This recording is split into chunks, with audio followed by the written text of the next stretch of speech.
Langsung. Assalamualaikum warahmatullahi wabarakatuh.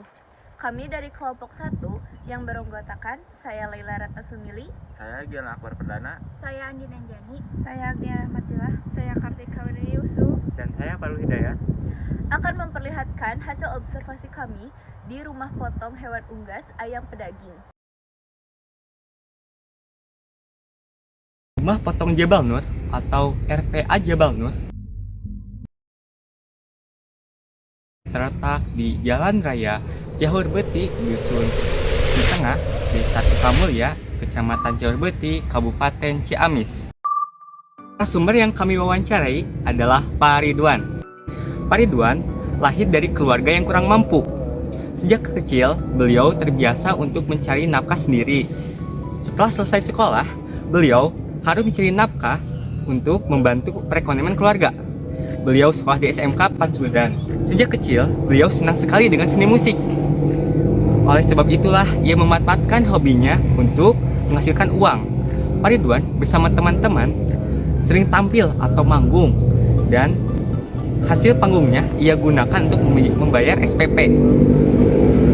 Meskipun Pak Ridwan berasal dari keluarga yang kurang mampu, ia memiliki keinginan untuk berkuliah di IPB. Dengan kerja keras dan semangatnya, beliau berhasil masuk ke IPB. Tetapi karena uang yang ia hasilkan tidak cukup, pada akhirnya ia memutuskan untuk tidak melanjutkan kuliah dan pulang ke kota asalnya, Tasikmalaya. Itulah ia bertemu dengan pemilik RPA Jabal Nur yang bernama Pak Heri, yang saat ini menjadi atasannya. Dan sekarang Pak Ridwan adalah seorang manajer atau manajer operasional untuk rumah potong ayam Jabal Nur, Jabang, Cihaur-Beuti, Kabupaten Ciamis. Sedikit menceritakan awal mula berdirinya rumah potong ayam Jabal Nur cabang Cihaur-Beuti didirikan pada tahun 1997. Dikala pada saat itu sedang marak-maraknya flu burung. Pada saat itu Pak Heri kesulitan untuk menjual ayam boiler hidup ke Jakarta. Bertepatan pada saat itu Pak Ridwan bertemu dengan Pak Heri. Dengan bermodalkan ilmu yang ia dapatkan di IPB, Pak Ridwan membantu Pak Heri untuk mencadangkan hasil usahanya dengan cara membuat gudang pendingin agar ayam yang sudah dipotong dapat tetap segar. Dengan adanya gudang ini, ayam yang sudah dipotong dapat bertahan selama 1 tahun. Pada tahun 2000, Pak Ridwan melakukan kerjasama dengan perusahaan fried chicken MCD selama 6 tahun. Beliau mensuplai MCD daerah Tasikmalaya, Jakarta, Tangerang, Bogor, Bekasi, dan Depok ke 54 outlet. Setelah selesai kontrak dengan MCD, pada tahun 2007 beliau mengalami penurunan produksi. Sehingga pada tahun 2009 sampai 2014, beliau terpaksa untuk tutup sementara. Pak Ridwan memutuskan untuk mengganti produknya dari ayam boiler ke ayam pejantan di tahun 2014 dan menjalin kerjasama dengan Lotte Mart di daerah Tasikmalaya dan Jabodetabek. Bahkan sampai sempat ke pulau luar, yaitu seperti Manado, Makassar, Palembang, Balikpapan, Banyuwangi, dan Bali. PT Jabal Nur memiliki banyak cabang, salah satunya yang dipegang oleh Pak Ridwan, dan dulunya PT ini bersifat perorangan, yaitu pemiliknya Haji Heri. Awal mula berdirinya PT ini dimodali oleh Pak Haji Heri sendiri dengan sisa gajinya selama ia bekerja di pabrik pakan. Kemudian ia kembangkan menjadi sebuah perusahaan.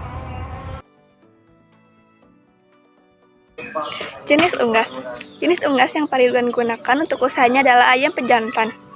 Selain karena memiliki standar daging yang berkualitas, Pak Ridwan juga memilih ayam pejantan karena di daerah Tasikmalaya persaingannya cukup rendah. Sekitar 1:9 di daerah Tasikmalaya menjual daging mentah ayam pejantan. Untuk pakan, bibit, dan kandang Pak Ridwan tidak tahu menau tentang hal tersebut. Ia menyerahkan semuanya kepada rekan kerjanya yang ada di Jawa Tengah. Lokasi kandangnya sendiri berada di Jawa Tengah. Jadi ia setiap bulan akan mengirimkan uang kepada rekannya tersebut.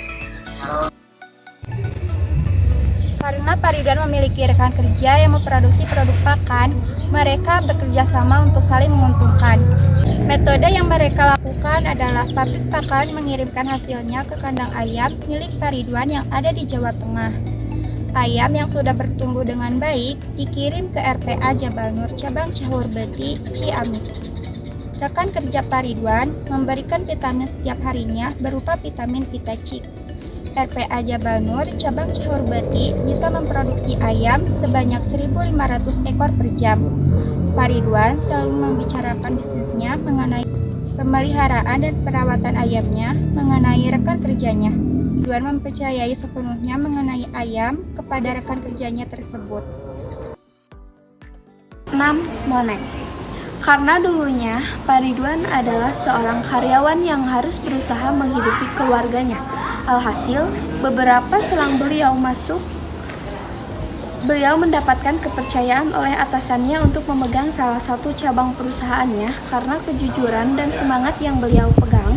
Hingga kini, PT Jabal Nur yang ia pegang memiliki 46 orang karyawan. Setiap bulan, income karyawan PT Jabal Nur mendapat penghasilan sekitar 1,5-2 juta.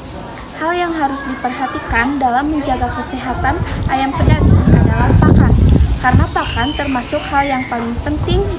Jadi Pak Ridwan membeli pakan kepada orang yang sudah ia percaya. Setiap 1.000 ekor ayam membutuhkan 51 karung pakan. Satu karungnya harga 285.000. Untuk harga ayam pedaging ini tidak dijual per ekor, namun dijual borongan. Harga 5 kg ayam pejantan diberikan harga sebesar Rp245.000. A. Kekuatan. Ada beberapa kekuatan yang dimiliki oleh perusahaan RPA Jabal Nur, di antaranya 1. Lokasi yang strategis. 2. Memiliki kerjasama dengan perusahaan lain, di antaranya perusahaan pakan dan perusahaan petelur. Yang ketiga, memiliki alat yang canggih. Yang keempat, sumber daya manusia yang berkualitas. Dan yang kelima, memiliki SOP dan MUI sesuai standar. B. Kelemahan.